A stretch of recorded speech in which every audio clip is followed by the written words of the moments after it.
What is going on, guys? So I am bringing it back. It's been a little while, but I've got a new GoPro now, and I actually run an engine shop, and that's where I'm headed now. I've got a couple new little things out of the shop, but pretty excited to get back into this. I made a video last night, didn't turn out right. Something's wrong with my my Premiere settings. I gotta get that figured out. I'm no pro, but I'm headed to the shop now, and I'll probably do a little toolbox tour. See you then. What is going on, guys? I'm back, and I'm bringing a lot more to the table this time. It's been a little while, but since then I've now opened my own engine shop, Smo&O Engines, that I'm running with my buddy Owen. Anything from your daily driver to your performance engine, we can get it done and get it done right. Today I'm going to be going over my top 5 favorite tools that you need in your toolbox, or even if you're just a daily guy, you need this stuff, man. I can't stress it enough. I've built my car with everything that's in this toolbox, nothing more, nothing less. So I buy tools as I need them also.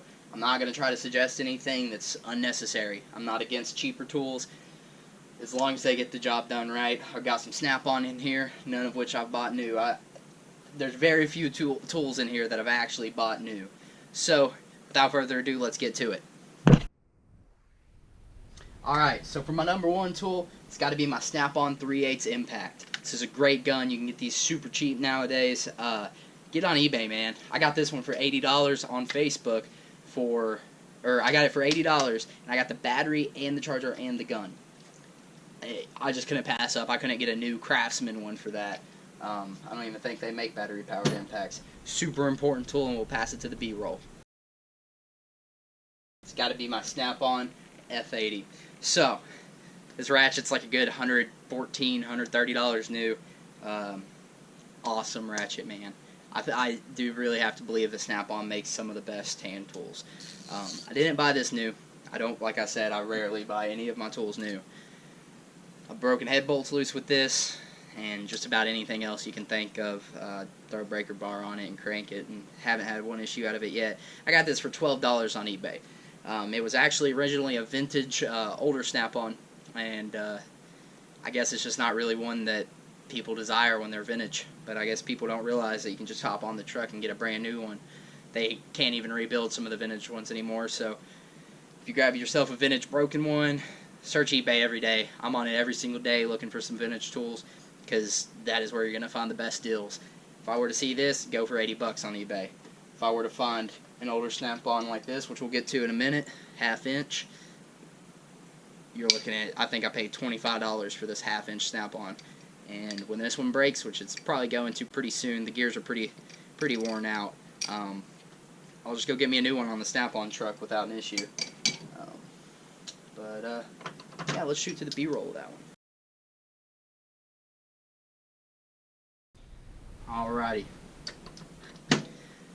Now, for my third favorite tool. Nothing fancy. This is going to be a cheaper set. I think I picked these up for $12. I've got the whole Pittsburgh pry bar set. I've heard a lot of people say these are junk. I haven't been able to break one yet. I'm interested to see if I can. Your paint will fade, the coating. I have had some issues with that, but man, these are stout. Can't beat them. And I've got the whole set, and I think you can pick it up on Harbor Freight for around 12 bucks. You really can't beat it.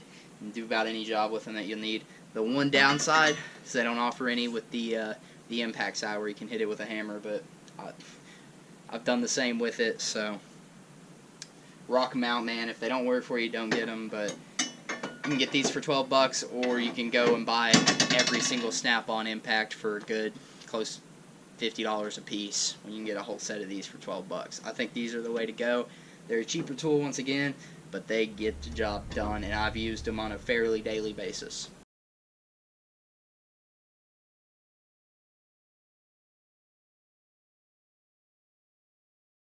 On to my next favorite tool, man. These aren't at the top of the list, or really even too close, but it's going to be some 1/2 inch guys. I've got my Snap-on here. I've actually just picked up this one today, so I can't tell you much about it, but I know about the 3/8, and I know it's super solid. I don't really use 1/2 inch that much, unless to spin an engine over, or if you're really trying to break something loose without an impact, but I've got a Cobalt one. They hold up pretty well. I have used this one, and I can vouch for it. Probably the strongest one I have. I have this old school Craftsman one. and it has held up through everything. Actually, when I got it, it was frozen. Sprayed with some PB Blaster, and it hasn't failed me yet. So definitely gonna have to vote for a 1/2-inch ratchet. You're gonna have to have one. If you don't, you got to go get one, man.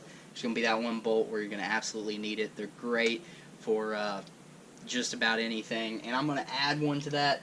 It's not just you need the 1/2-inch ratchets. You're gonna need the 1/2-inch breaker bar. This is gonna actually be a Pittsburgh again. I don't know if it's actually a Pittsburgh, but it's a Harbor Freight one. Man, does it get the job done. I think I paid maybe somewhere around 12 to 16 bucks, maybe 18 for this. And I have broken one. I have managed to break one of these on an axle nut that I just could not get off. I didn't have an impact strong enough, so this was my only go-to. I did get it loose on my second one. So that was also with an 8-foot steel pipe. So, got to give it some leniency. I think the tip just broke off. But other than that, this is a solid breaker bar for super cheap, instead of going and buying a Snap-on one for $200–300.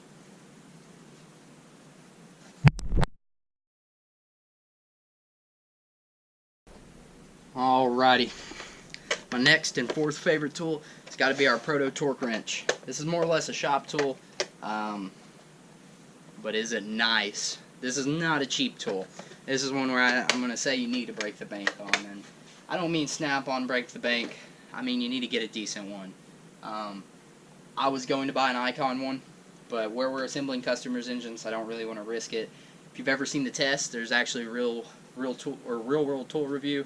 He does a test on the Icon versus Snap-on, and the Icon came on top on every test, but that's not extended use. There could have been a fluke of some sort. We went with Proto, right in the middle. This ran us about $230. It's a 50 to 250 foot-pound, so it's for our head bolts, and this will do the job.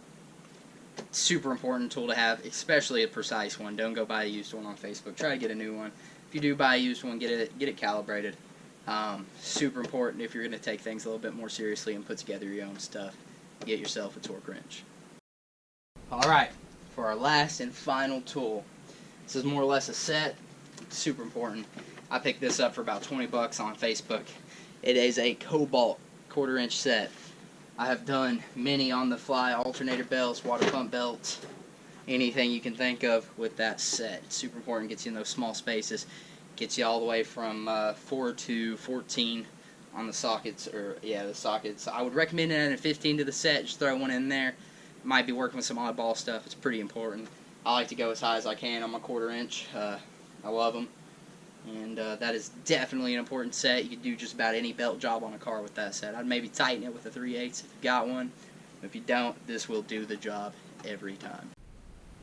Alright guys, to wrap things up, don't spend a lot of money on tools. Organize your tools, take care of your tools. Most of all, save that bank. Like I said, I've probably got close to $3,000 of tools just in this box, and the box included alone. I haven't spent close to that. Probably $500 to $1,000 has been spent on this box, including the box. I don't like to spend much on tools. I want to get stuff for as cheap as possible, and I do have some good tools in this box. If I could add one more thing to this list, probably would have been wrenches. Get your wrenches. Get a nice set. You don't have to go out of this world. I've got some Snap-on ones, but Cobalt, Craftsman, they both do the job. It's wrenches at the end of the day, and you can replace them when they break. So, overall, guys, I'm going to wrap it up. I could probably do an individual tool review on any of these, and if you want to see a review on any specific tool that I should pick up or that I already have, let me know, and I'll take care of it. Catch you guys in the next one.